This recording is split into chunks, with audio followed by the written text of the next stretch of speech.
Okay, physics 5.1 radiation. I just did this entire lesson, but I accidentally had the mic plugged in the wrong thing.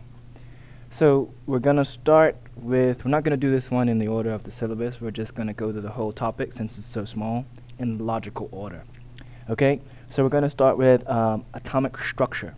So atoms, and hopefully this is more review than teaching, atoms consist of protons, neutrons, and electrons in this little unit that we call an atom, and that unit has two basic components: the electrons that float around the outside of it, and the nucleus, which sits in the middle, that is made out of the protons and the neutrons. A really silly way to think of it, the nucleus is the poop, and the electrons are the flies buzzing around the poop. Okay? So an atom consists of a small nucleus of protons and neutrons surrounded by electrons. You'll find out in a minute why, but an atom always has the same number of protons and electrons. It'll make perfect sense why in a bit. Okay? So the way we write and denote atomic structure and atomic mass. So the atomic number, as we'll call it, is the amount of protons in the middle of that atom or in the nucleus. So for this guy, the atomic number is 3 because he has 3 protons. 1, 2, 3. The mass number is the amount of protons and neutrons. So there's another name, we'll also call it the nucleon number, and that makes sense. If you're Bermudian, you come from Bermuda. So if you're a nucleon number, you come from the nucleus. And the nucleon number is the combination of protons and neutrons added together. So it's everything in the middle. 1, 2, 3, 4, 5, 6, 7. Or you can just add them both together. Okay? So your atomic number or your proton number is just the protons. That's the easy one. The mass number or the nucleon number is everything in the middle. So of course, if you have your nucleon number, you can work out your neutron number by subtracting the protons. Okay, so protons, neutrons, and electrons. You will find your proton in the nucleus. It has a mass of 1, and it's called a relative mass because, of course, these things are very, very, very tiny, so trying to write that in kilograms would be silly. And it has a charge of +1. A neutron is also found in the nucleus. It has a mass of 1, but it has a charge of 0. Neutrons are neutral. And then you have electrons, which float around the outside. It has a mass of, this is a tiny number, we'll just say 0, and its charge is -1. So now that you see the proton and the electrons have opposite charges, it makes sense that this statement is true. An atom will always have the same number of electrons as protons. Atoms have no charge. So if it has 4 pluses, in order for it to be overall no charge, it needs to have 4 minuses. So now nuclear notation, some people say top number and bottom number. Because that can get switched around, we're going to say the larger number and the smaller number. The larger number is everything in the nucleus. So we're looking at this guy, everything in the nucleus. And then the smaller number is just the amount of protons. It could never be the other way around. It just won't make sense. So the larger number is everything in the nucleus, so the protons and neutrons, and the smaller number is just the protons. This could never be the proton number because it's bigger than this number. How can you add numbers to it to make it smaller? Unless you're doing minus numbers, duh. Okay, isotope. Not the hardest concept, but people get it mixed up. Now, an atom has a name based on its proton number. So if it has 6 protons, it is carbon, fact. But the amount of neutrons it has can make it act different. So think of it like your proton number is your last name, and then the neutrons just determine what your first name is. So when hydrogen only has 1 neutron, when hydrogen has no neutrons, it's hydrogen, regular hydrogen. If I start giving it neutrons, which has no charge, so it's not really going to affect it, it just gets fatter. So I make it a little bit fatter. It's still hydrogen, but we call it hydrogen 2 because it's heavier. It's now got a mass of 2. And then we give it another neutron, no charge, but makes it fatter. It has 3, so hydrogen 3. So an isotope is an atom with too many or too few neutrons. Okay? So we'll skip questions. You could just hit pause on the tape. It's 1957. You could just hit pause and try it and check your answer. More questions? Again, hit pause. Alright, so some atoms are what we call radioactive. And what that means, they're giving off radiation. They're decaying. They're giving off energy in some way, shape, or form. So there are 3 types of radiation: alpha, beta, and gamma. Oops, too much. All right, alpha particles, beta particles, and gamma rays. It is important to remember the difference between particles and rays. Don't get that mixed up. All right, so alpha, beta, and gamma. Oh, how do you detect radiation? You'll see it on TV. I don't have a slide because I'm prepared for everything. It's called a Geiger counter, and it makes a little clicky noise whenever you are detecting radiation. I'll find it on YouTube once. So now that I think of it, you may not be able to hear it, but let's see what we get. All right, so there's your Geiger counter. Makes that weird clicky noise. Yeah, so that's 184,000 times. So beta radiation is much stronger. It's not even okay. That was fun. So back to the slideshow. So alpha, beta, and that was your radiation detected with the Geiger counter or Geiger Muller tube. Feel free to Google that because I don't feel like making a slide. 3 types of radiation. So you have alpha particles, beta particles, and gamma.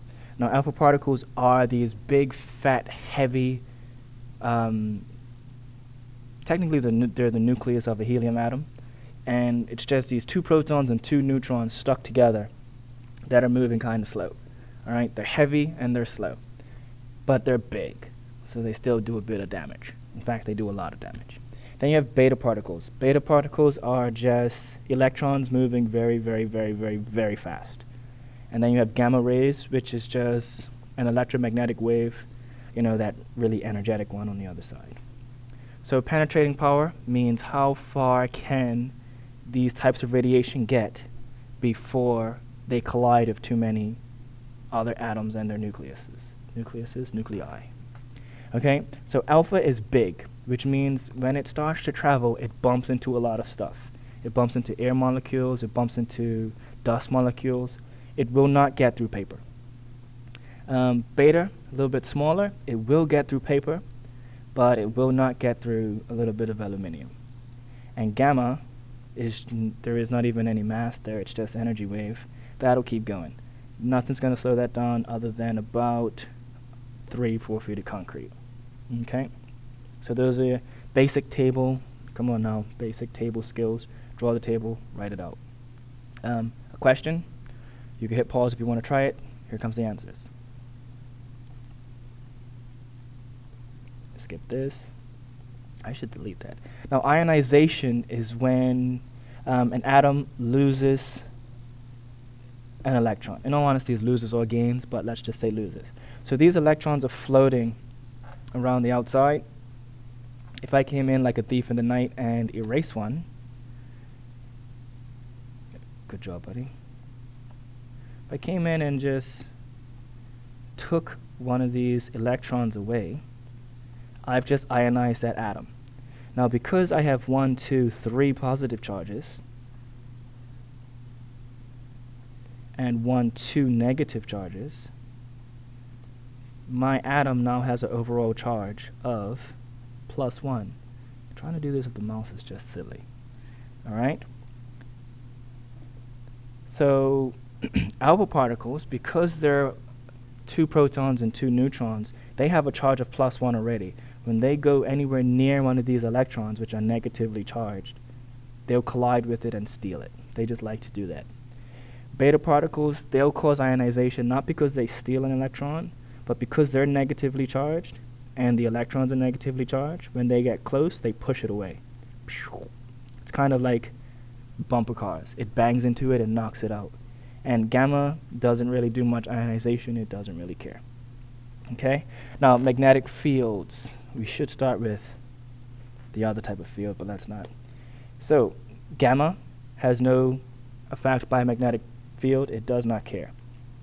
Alpha and beta are opposite to each other, and they act this way for a reason, mostly because of how beta acts. Now, beta is a stream of electrons. Moving electrons is considered a current. If you have a current cutting through a magnetic field and perpendicularly, of course, it's going to create a movement. That's Fleming's law, I think, or the left-hand rule.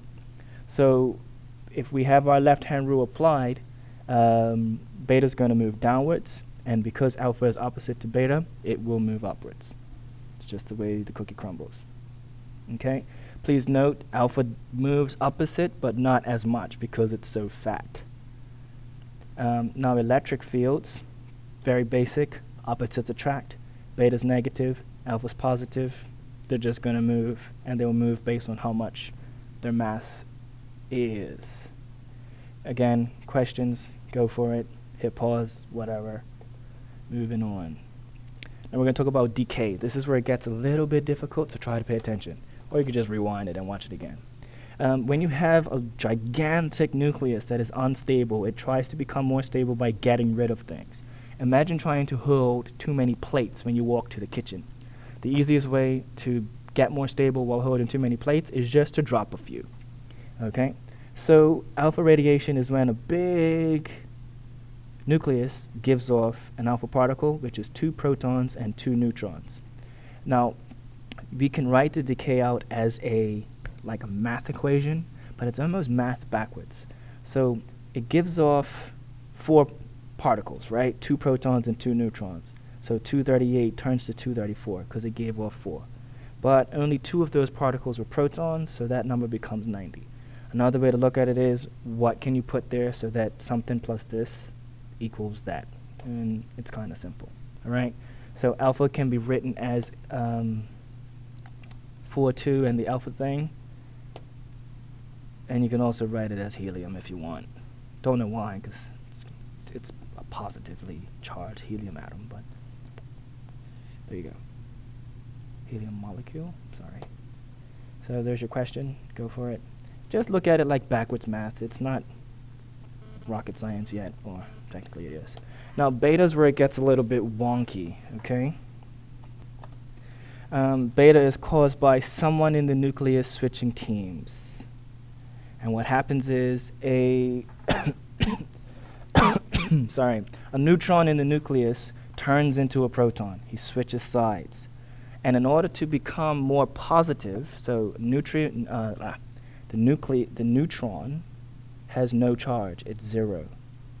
In order for it to become plus, it has to get rid of its negativity. Think about that in regular terms. In order to become happy, plus, you have to get rid of your sad. Just makes sense. And of course that would work the other way around too. So, this is where it gets a little weird. It suddenly gains a proton. So the original molecule had 6 protons. Now it has 7 because it suddenly gains a proton. You'll notice that my mass number did not change, and that's because this is the sum of P plus N, protons plus neutrons. Technically, even though I lost a neutron and gained a proton, P plus N stays the same because one's P and one's N. It just switched teams. Think of it like a football game. I don't know how many people play football, but let's say there's 6 people on a team. So there's 12 people on the field. If one person switches sides, so let's say it's 6 versus 6, 6 versus 6. If one person switches sides, then there's 7 versus 5. There are still 12 people on the field, but it's 7 and 5. Same thing's happening here. Is it 7 and 5? Yes, I'm feeling a little slow just now.